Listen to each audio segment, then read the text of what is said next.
Olá, é bom estar de volta aqui com vocês e hoje eu recebo o secretário de Cidades do Maranhão e deputado federal Márcio Gerri. Deputado, muito bem-vindo, obrigado por aceitar o convite do Metrópolis.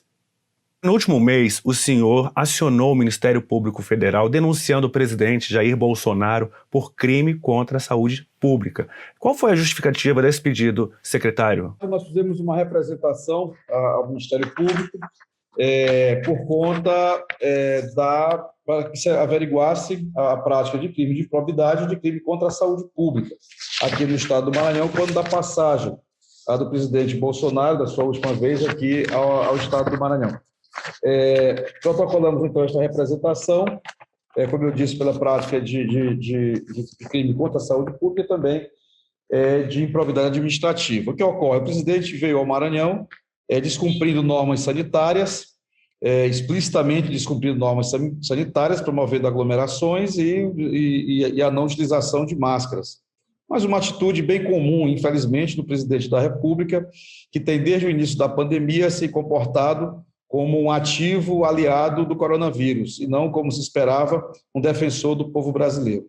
E também, ao mesmo tempo, utilizando de uma estrutura pública, da Presidência da República, de um aparato, de uma logística, para fazer campanha antecipada, negativa, para atacar adversários, com um claro propósito, visando, muito claramente, ao pleito eleitoral do ano que vem, fazendo referências ao governador do Maranhão, Flávio Dino, diretas ou indiretas, e também a outros atores e lideranças importantes da política nacional, como, por exemplo, o próprio ex-presidente Fernando Henrique Cardoso e Lula. Nós, então, representamos a um despacho do ministro Nelson Fachin, notificando o representado, Jair Messias Bolsonaro, notificando também uma empresa chamada Visual de Divulgação, acerca da apuração de utilização indevida de outdoors na região aqui do sul do Maranhão. O que a gente vê é que o presidente tem corrido pelo Brasil inteiro, gerando essas aglomerações por onde ele passa, obviamente. O senhor acha que governadores e prefeitos devem realmente acionar o presidente, devem ser mais combativos no sentido de evitar esse tipo de postura? Creio que sim, porque não é uma coisa simples, não é uma coisa a ser minimizada, é um fato grave. A principal autoridade da República, no momento de uma pandemia que chega a vitimar fatalmente quase 500 mil de pessoas, e ele continue com essas práticas que fazem com que se prolifere com mais facilidade a infecção pelo coronavírus, portanto, o acometimento da Covid-19. O governador Flávio Dino, inclusive, através da Secretaria de Saúde do Maranhão, aplicou aqui no estado uma multa por descumprimento do decreto sanitário do estado ao presidente da República. Numa outra ação, as ações que eu tive a iniciativa como presidente estadual do PCdoB, parte legítima, portanto, para esse tipo de representação, foi ao TRE, ao Tribunal Regional Eleitoral do Maranhão, por propaganda positiva e negativa antecipada, e ao Ministério Público Federal por prática de crime contra a saúde pública e improbidade administrativa. O governador Flávio Dino autuou o presidente Jair Bolsonaro também, justamente por conta de uso de ficar sem máscara nessas aglomerações. Essa multa ele pagou, não pagou? Como é que está o processo, a etapa dessa autuação? Olha, eu não tenho conhecimento se ele pagou. Acho que não, porque eu não tive nenhuma informação acerca.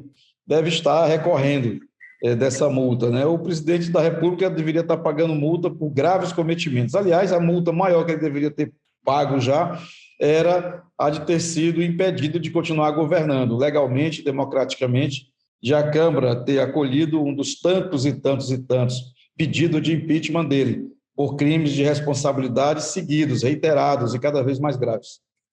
Sim, muito já se disse que o governador Flávio Dino poderia ser uma peça importante nesse xadrez nacional, mas obviamente ele também não pode concorrer a uma reeleição no governo, né? Então a chance ele poderia ir para qual seria o melhor cenário para ele? Ele compor uma chapa presidencial ou ele realmente disputar o Senado?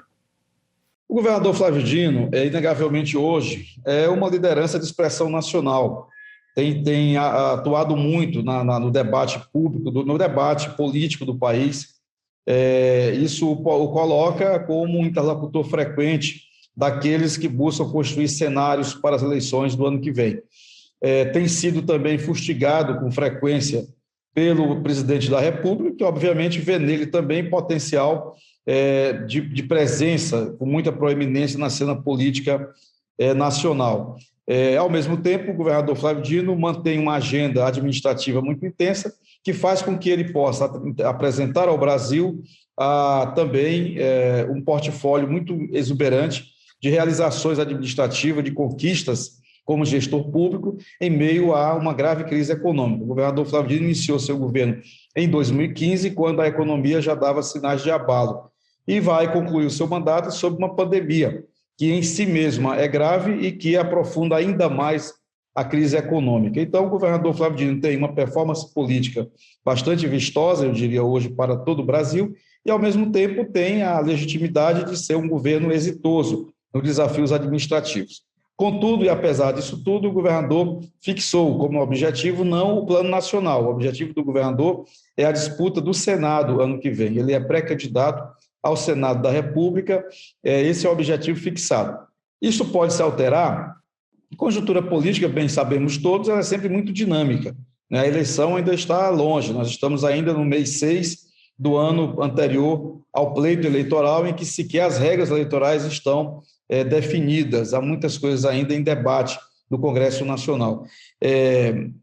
Recentemente, o presidente da República, numa reportagem amplamente veiculada, o ex-presidente da República, Lula, numa matéria amplamente veiculada, fez uma referência muito positiva ao governador Flávio Dino como um nome capaz de estar compondo uma chapa majoritária nacional, possivelmente na condição de vice. Mas o objetivo fixado é o de que ele é candidato a senador pelo Maranhão nas eleições do próximo ano. Qualquer outra coisa que possa acontecer está na evolução da conjuntura, que a essa altura, para nós, ainda não, qualquer desfecho não é alcançável em qualquer avaliação. Vamos fazendo uma coisa de cada vez, cuidando do Maranhão, fazendo debate nacional, reafirmando a tese de uma frente ampla para enfrentar e derrotar o Bolsonaro e retomar um projeto para o país que salve a economia, que garanta empregos e renda ao povo brasileiro, que respeite a democracia, enfim, que faça tudo aquilo que é o contrário do que faz hoje o Bolsonaro, que defenda a vida e a gente ponha fim a essa grave pandemia, cuide da saúde do povo, enfim. É esse o objetivo fixado, e se alguma coisa tendo que vir se alterar, isso está naquele universo de possibilidades ainda imprevisíveis. Deputado, o senhor é presidente do PCdoB, do Maranhão. Como é que o senhor tem visto essa movimentação do partido, dos partidos de esquerda se juntando com o ex-presidente Lula? Como é que está o cenário? O PCdoB tem participado desse cenário nacionalmente? Eu acho que o presidente Lula está corretíssimo, não há o que reparar nisso. Está errado ele estaria se estivesse na nossa própria bolha, como se diz, né? Se ele estivesse debatendo só com os convertidos a uma determinada causa. Nós precisamos juntar todos aqueles que defendem a democracia. A democracia tem sido virulentamente atacada pelo Bolsonaro e seu séquito. Nós precisamos defender a vida. O Bolsonaro é um mensageiro da morte. O Bolsonaro é responsável direto por milhares de mortes, pela negligência no tratamento da pandemia, pela negligência na vacinação. Nós temos que dar um basta nisso. E não será apenas o Lula ou apenas o campo de esquerda, e nem tampouco apenas o campo progressista, tipicamente estabelecido, que vai dar conta dessa tarefa tão importante para o Brasil. Nós precisamos alargar, nós precisamos juntar aqueles que defendem as leis, a Constituição, a democracia e um projeto de desenvolvimento para o Brasil. Esse que é o nosso escopo para que a gente possa dialogar. Diálogo do presidente Lula do ex-presidente Lula com o ex-presidente FHC, eu vejo com muita animação, como um sinal até de esperança para a gente ter um projeto de fato de frente ampla no Brasil. Nós não podemos ficar estacionados no passado recente, que tem muitas coisas a prestar contas com a história, e cada um será cobrado. Há muitos erros de muitos atores políticos no passado recente que levaram, inclusive, a esse estágio que nós estamos vivendo hoje, de uma tragédia política nacional. Mas não podemos nos fixar nesses eventos. Nós temos que pensar adiante. Pensar adiante é compor uma frente ampla, sem exclusão de todos aqueles que concordam que é importante defender à democracia, de modo que incômodo algum nos causa, nem a mim pessoalmente, nem ao governador Flávio Dino e nem ao PCdoB, que é um partido que desde o começo tem definido Frente Ampla, que é um partido que tem muito pautado nessa necessidade do diálogo, que é um partido, inclusive, vocacionado para a busca de entendimentos amplos, é da natureza e da história do PCdoB. Quanto à questão local, dos aspirantes a candidato a governador, nós temos três pré-candidaturas, quatro pré-candidaturas, na verdade, declaradas a sucessor do governador Flávio Dino em nosso campo, em nossa base. Temos a do senador Everton Rocha, que é do PDT, temos do vice-governador Carlos Brandão, que é do PSDB, temos do deputado federal Josemar Maranhãozinho, que é do PL, e temos do ex-deputado e secretário de Estado Simplício Araújo, que é do Solidariedade. Nós vamos debater, vamos avançar, vamos conversar, vamos dialogar e buscar um entendimento, uma convergência aí no consenso progressivo, para que tenhamos no tempo certo uma candidatura da base Flávio Dino, para que nós possamos manter esta agenda de mudanças efetivas no estado do Maranhão, que vem sendo construída desde a posse de Flávio Dino em 1º de janeiro de 2015. Voltando aqui à questão dos progressistas, né, dessa ala progressista está unida, o Ciro vem, mais uma vez, como uma possível terceira via aí para dividir essa ala. Como é que é a sua avaliação sobre a participação? Essa candidatura do Ciro, ela ajuda ou dificulta na construção dessa possibilidade contra o Bolsonaro? Subjetivamente, como ser humano, assim, eu sou muito otimista sempre. Creio que a gente sempre precisa ter esperança nesse entendimento. E, objetivamente também, lendo a realidade, eu acho que há muitas situações a serem melhor equacionadas, porque não depende só da vontade pessoal. Você precisa ter campo político, precisa ter partido, precisa ter coligação, precisa ver como ficam as regras eleitorais, que nós vamos defini-las até, no máximo, outubro, para que elas tenham validade ano que vem. O Ciro é um ator político importantíssimo, é um grande quadro político nacional, de grande capacidade. Tenho sempre, em relação ao Ciro, uma postura de esperança de que a gente possa tê-lo numa roda mais ampla, sem exclusões de ninguém, em que tenha o Ciro, em que tenha o Lula, em que tenha o Flávio Dino, em que tenhamos os governadores que têm alinhamento com esse campo político, enfim, que nós tenhamos a possibilidade de um campo político amplo, alicerçado no compromisso com a democracia, com o desenvolvimento econômico, com a defesa do povo brasileiro, da soberania nacional, enfim, com uma agenda que não é uma agenda tipicamente nem de esquerda, é uma agenda patriótica, verdadeiramente patriótica. Não esse patriotismo de Araque que tem aí o Bolsonaro, que é um patriotismo, na verdade, falso, que é de lesa pátria, na verdade. Que tenhamos uma coalizão ampla em torno realmente da defesa da pátria. É o que nós pregamos, é o que defendemos, é o que estamos tentando construir, e nisso há, sim, espaço muito importante para o Ciro Gomes, que é um grande protagonista da cena política brasileira. É impossível falar de política sem falar em CPI aqui no Senado, né, secretário? Recentemente o governador de Minas foi chamado para depor na CPI, ele foi convocado a depor como testemunha nessa comissão parlamentar de inquérito. Na sua avaliação, a questão de chamar governadores nesse momento da CPI, ela desvia o foco, é importante que os governadores irem também na CPI, justamente para colaborar com essas investigações. Qual é a sua avaliação em relação à participação dos governadores nessa comissão? Olha, eu repito o que eu ouvi do próprio governador Flávio Dino e de outros governadores através da imprensa. Não tem receio algum em participar da CPI Covid. Contudo, essa CPI não é para investigar governadores, não é para investigar prefeitos. É uma série de gravíssimas irregularidades visivelmente identificadas no comando do combate à pandemia pelo governo federal. Não há nada que se sustente naquilo que o governo tem dito. O governo foi negligente na organização do país para o combate à pandemia. Ponto. O governo federal, o senhor Bolsonaro, não liderou nenhum esforço até o presente momento de coordenação do país para o enfrentamento à pandemia. O que é coordenação do enfrentamento? Ele reuniu governadores, prefeitos das capitais, comunidade científica, parlamento, enfim, ter uma ação coordenada, com começo, meio e fim, para que a gente pudesse combater a pandemia. Terceiro, Bolsonaro, na linha da negligência, foi irresponsável, profundamente negligente, criminoso na questão da vacina. Não é um exagero meu afirmar isto. Eu não gostaria de afirmar que o presidente da República é criminoso, mas ele é. Ele é porque as vacinas estão aí sendo debatidas no mundo inteiro, né, desde o começo da pandemia. As ofertas de vacinas para o Brasil vêm desde o ano passado. Em outubro, o ministro Pazuello deu uma declaração de que estaria, naquela semana, comprando, parece-me que 140 milhões de doses de vacina. No outro dia, o presidente da República desmentiu o seu ministro, desautorizou. São fatos evidentes, claros, comprovados.